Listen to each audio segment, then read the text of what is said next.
निर्जला एकादशी हिंदू धर्म में सबसे कठिन लेकिन सबसे पुण्यदायक एकादशी मानी जाती है। यह ज्येष्ठ मास के शुक्ल पक्ष की एकादशी तिथि को आती है। निर्जला का अर्थ है बिना जल के, अर्थात इस एकादशी पर व्रती बिना अन्न, जल और फलाहार के उपवास करता है। एक महत्व, भीमसेन एकादशी के नाम से प्रसिद्ध यह व्रत भीमसेन द्वारा किया गया था, जिन्हें उपवास करना कठिन लगता था। इसलिए उन्होंने श्री व्यास जी के कहने पर सभी एकादशियों का फल एक साथ पाने के लिए निर्जला एकादशी का व्रत रखा।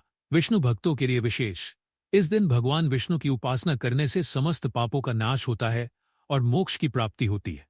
सभी एकादशियों का फल, यदि कोई व्यक्ति वर्ष की अन्य एकादशियों का व्रत नहीं कर पाता है तो निर्जला एकादशी का व्रत रखने मात्र से सभी एकादशियों का फल प्राप्त होता है।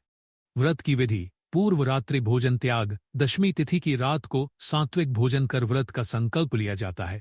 एकादशी पर निर्जल व्रत, इस दिन सूर्योदय से अगले दिन सूर्योदय तक जल की एक बूंद भी ग्रहण नहीं की जाती। पूजन, भगवान विष्णु की पूजा, तुलसी पत्र अर्पण, मंत्र जाप और श्रीहरि की कथा, द्वादशी को पारण। अगले दिन सूर्योदय के बाद व्रत खोलते हैं। ब्राह्मणों को दान दक्षिणा देने की परंपरा भी है।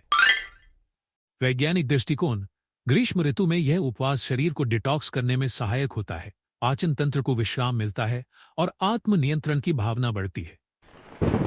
पुण्यफल, शास्त्रों में कहा गया है कि इस दिन का व्रत करने से सभी पापों से मुक्ति मिलती है, मृत्युपरांत वैकुंठ धाम की प्राप्ति होती है। यह व्रत दान पुण्य के लिए भी उत्तम माना गया है। जलपात्र, छाता, वस्त्र, पंखा आदि दान करने से अत्यधिक फल मिलता है। निष्कर्ष, निर्जला एकादशी आत्मसंयम, श्रद्धा और त्याग का प्रतीक है।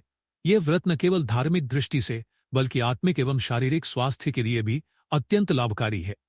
भक्तिपूर्वक इस व्रत को करने से भगवान विष्णु की कृपा प्राप्त होती है। अगर आप चाहें तो मैं इसकी एक पीडीएफ